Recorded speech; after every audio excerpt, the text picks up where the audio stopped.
हर हर महादेव शंभो। भक्तजनों, आपका अपने चैनल आध्यात्मिक पर स्वागत है। आज हम शिव पुराण रुद्र संहिता में अध्याय 7 करेंगे। अध्याय 6 में हमने महाप्रलय काल में केवल सद ब्रह्मा की सत्ता का प्रतिपादन, उस निर्गुण निराकार ब्रह्म से ईश्वर मूर्ति का प्राकट्य, सदाशिव द्वारा सर्वभूता शक्ति का प्रकटीकरण, उन दोनों के द्वारा उत्तम क्षेत्र का प्रादुर्भाव, शिव के वाम भाग से परम पुरुष का आविर्भाव तथा उनके सत्कार से प्राकृत तत्वों की क्रमशः उत्पत्ति के वर्णन का अध्ययन किया था। आज हम अध्याय 7 में भगवान विष्णु की नाभि से कमल का प्रादुर्भाव, शिव इच्छावश ब्रह्मा जी का उससे प्रकट होना, कमल नाल के उद्गम का पता लगाने में असमर्थ ब्रह्मा का तप करना, श्री हरि का उन्हें दर्शन देना, विवादग्रस्त ब्रह्मा विष्णु के बीच में अग्नि स्तंभ का प्रकट होना तथा उसके और छोर का पता न पाकर उन दोनों का उसे प्रणाम करने का अध्ययन करेंगे। श्री गणेशाय नमः। ब्रह्मा जी कहते हैं, देव ऋषि, जब नारायण देव जल में शयन करने लगे उस समय उनकी नाभि से भगवान शंकर के इच्छावश सहसा एवं उत्तम कमल प्रकट हुआ, जो बहुत बड़ा था। उसमें असंख्य नाल दंड थे। उसकी कांति कनेर के फूल के समान पीले रंग की थी तथा उसकी लंबाई और ऊंचाई भी अनंत योजन थी। वह कमल करोड़ों सूर्यों के समान प्रकाशित हो रहा था। सुंदर होने के साथ ही संपूर्ण तत्वों से युक्त था और अत्यंत अद्भुत, परम रमणीय, दर्शन के योग्य तथा सबसे उत्तम था। तत्पश्चात कल्याणकारी परमेश्वर शाम सदाशिव ने पूर्वव्रत प्रयत्न करके मुझे अपने दाहिने अंग में उत्पन्न किया। मुने उन महेश्वर ने मुझे तुरंत ही अपनी माया से मोहित करके नारायण देव के नाभि कमल में डाल दिया और लीला पूर्वक मुझे वहां से प्रकट किया। इस प्रकार उस कमल से पुत्र के रूप में मुझ हिरण्यगर्भ का जन्म हुआ। मेरे 4 मुख हुए और शरीर की कांति लाल हुई। मेरे मस्तक त्रिपुंड की रेखा से अंकित थे।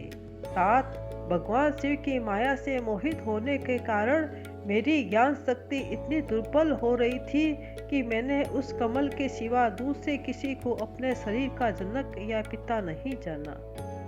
मैं कौन हूँ, कहाँ से आया हूँ, मेरा कार्य क्या है, मैं किसका पुत्र होकर उत्पन्न हुआ हूँ और किसने इस समय मेरा निर्माण किया है।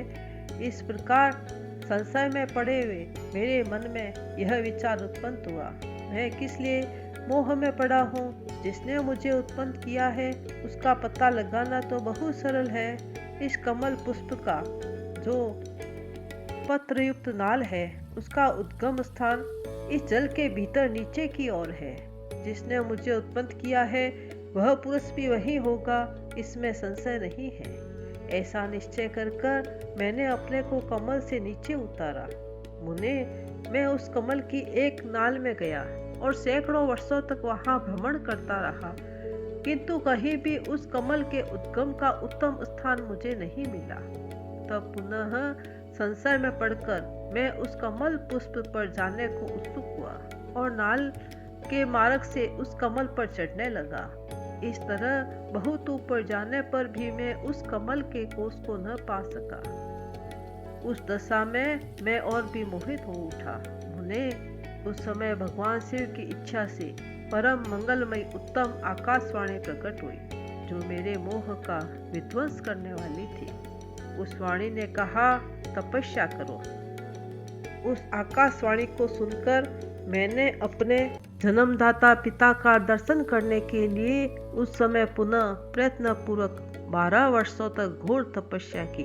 तब मुझ पर अनुग्रह करने के लिए ही 4 भुजाओं और सुंदर नेत्रों से सुशोभित भगवान विष्णु वहां सहसा प्रकट हो गए। उन परम पुरुष ने अपने हाथों में शंख, चक्र, गदा पद धारण कर रखे थे। उनके सारे अंग सजल जलधर के समान श्याम कांति से सुशोभित थे। उन परम प्रभु ने सुंदर पीतंबर पहन रखा था। उनके मस्तक आदि अंगों में मुकुट आदि महामूल्यवान आभूषण शोभा पाते थे। उनका मुखारविंद प्रसन्नता से खिला हुआ था। मैं उनकी छवि पर मोहित हो रहा था। वे मुझे करोड़ों कामदेवों के समान मनोहर दिखाई दिए। उनका वह अत्यंत सुंदर रूप देखकर मुझे बड़ा आश्चर्य हुआ। वे सांवली और सुनहरी आभा से उद्भासित हो रहे थे।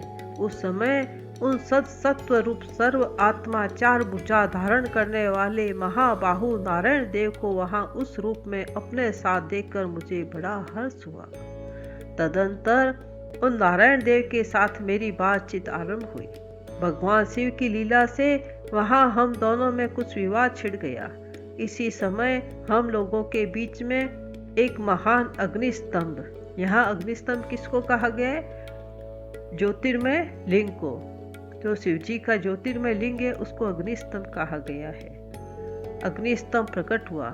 मैंने और श्री विष्णु ने क्रमशः ऊपर और नीचे जाकर उसके आदि अंत का पता लगाने के लिए बड़ा प्रयत्न किया, परंतु हमें कहीं भी उसका और छोर नहीं मिला। मैं थककर ऊपर से नीचे लौट आया और भगवान विष्णु भी उसी तरह नीचे से ऊपर आकर मुझसे मिले। हम दोनों शिव की माया से मोहित थे। श्री हरि ने मेरे साथ आगे पीछे और अगल बगल में परमेश्वर शिव को प्रणाम किया। फिर वे सोचने लगे, यह क्या वस्तु है?